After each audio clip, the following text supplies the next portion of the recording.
Hi, I already told you that my weak spot is turnarounds, corporate turnaround, that is. I love the drama, the emotions, the battle, the clear lines of good versus bad. Why clear lines? Because in the market, the good are those who work towards making the stock price go up, the bad, those who resist them. However, success in turnarounds is usually iffy, which of course adds to the drama, but is also why not all turnaround bets come out winners. Luckily, though, there's another kind of turnarounds where success is much more likely. That's country turnarounds. And from what I see, Warren Buffett's like them too. He just made a huge investment in Japan via their biggest five trading companies. Now you may ask, why are country turnarounds better? Because countries that screwed up have a much bigger base to return to. They also have more outsiders, like the US empire, with a strategic interest in seeing them return to normalcy. In other words, country crises come and go, but the countries mostly remain. Therefore, betting on countries via the main stocks is far better than betting on standalone turnaround stocks. Like which countries? In the past, I pointed out to a few. For example, I pointed to Embraer of Brazil, ERJ symbol. The country was then mired in political strife, which meant that the current crew of embezzlers was being pushed by the other side's crew who wanted to come in. Eventually, the situation stabilized when the US got involved. Since then, ERJ became a near triple, at which point I told you here that his valuation seemed rich. Another country going through a rough patch was India. There, I pointed out Vedanta, which at the time had ADRs trading in North America. Today, they are only trading in India, but meantime, that stock too was a near triple. A third country I pointed to as a turnaround was Argentina, an eternal bribe and corruption paradise in South America, but still with enough legal system to assure private property, which is a must. I pointed out Idonor, EDN symbol, the electric distribution system of Buenos Aires, the capital, as well as Bank Macro, BMA symbol, and Bank Galicia, GGAL. The first is a triple, the other two mere 50% higher. And if my local Argentinian informers are correct, Argentina is not yet fully done. The American State Department, who screwed up Brazil via promoting Lula and all socialist jailbird, now must pick a second linchpin in South America. And that one apparently is Argentina. Local ambitious politicians are already promoting themselves to the visiting representative of the CIA, who is trying to fix what the US State Department has screwed up. So, which are the next turnaround countries that I foresee? I'll mention three, but before I do, let me tell you what is the framework through which I see them, as do most other sleuths. The overriding global theme today is the battle between the nominated and the elected. The nominated are civil servants, judiciary, police, and hush-hush services, either internal security services or external spies. All these have enormous power, money, social position, and prestige, which often comes at the expense of the common folks, as it always had, in every empire, including Greece and Rome, where voting really began.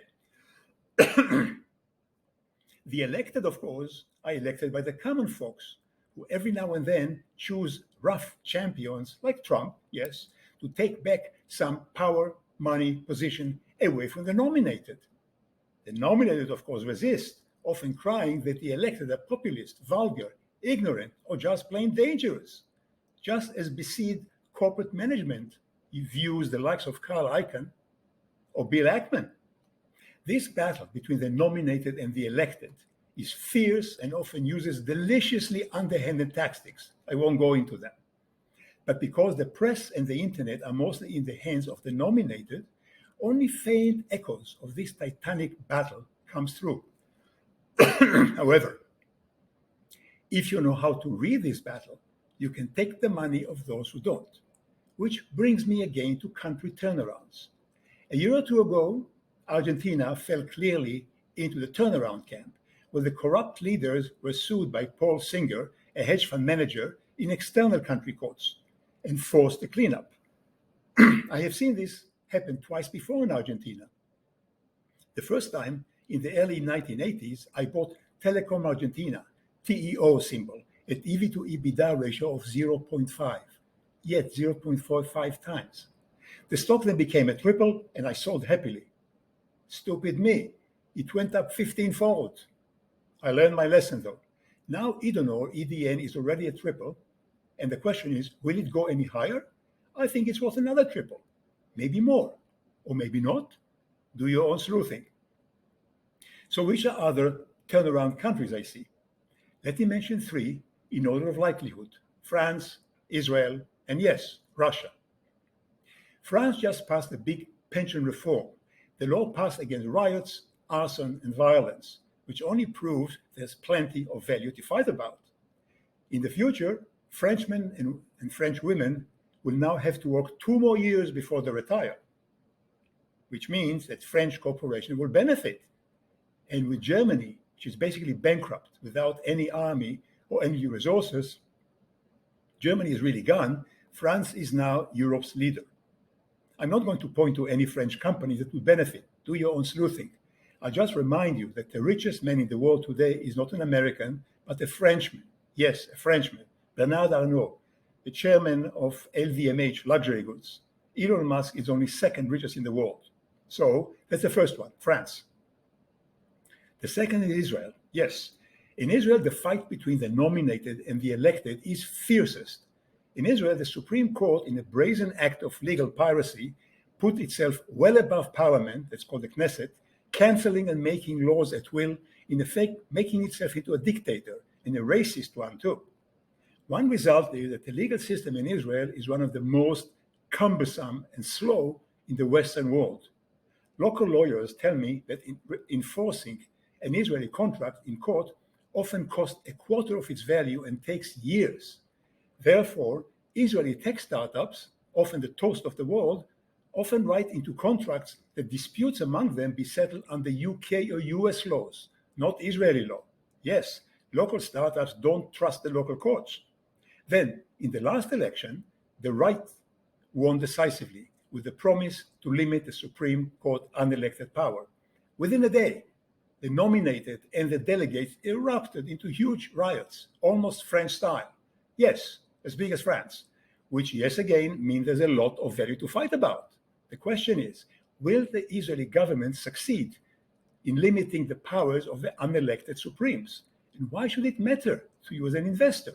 Because from a shareholder point of view, it might help commerce flow and profit flow to corporation. You see, over the last decade, the Israeli stock market lagged the US market very badly.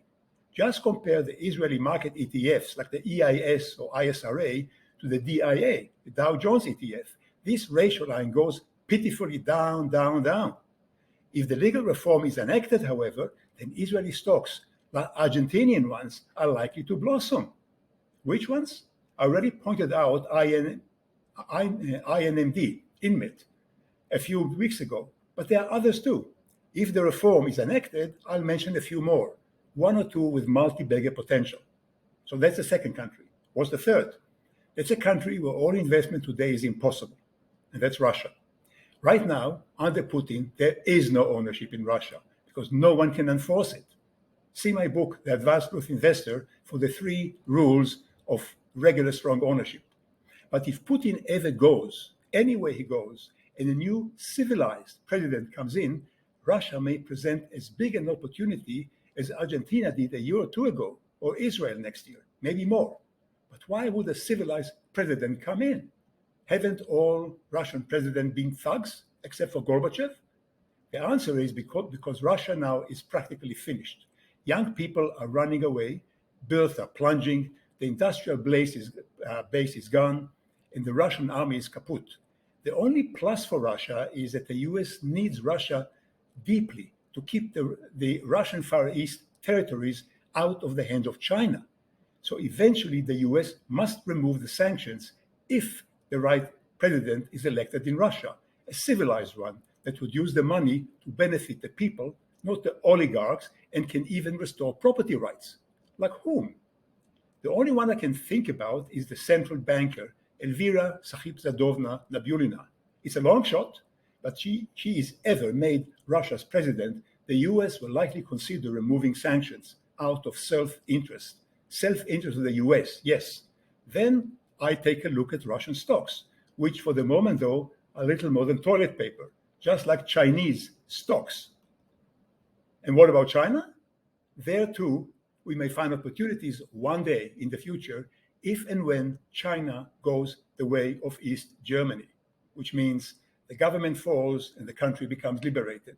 But this, I'm afraid, is 5 or 10 years in the future, maybe. That's all for now. Please let me know in a comment below what you think of the above. And if you like it, please subscribe. Then retweet to all your friends and subscribers so they subscribe too. Then buy my book, The Advanced Sleuth Investor, where you can find more ways to take the money of those who don't watch this channel or haven't read the book. I'll see you next time. And meantime, thank you very much for watching.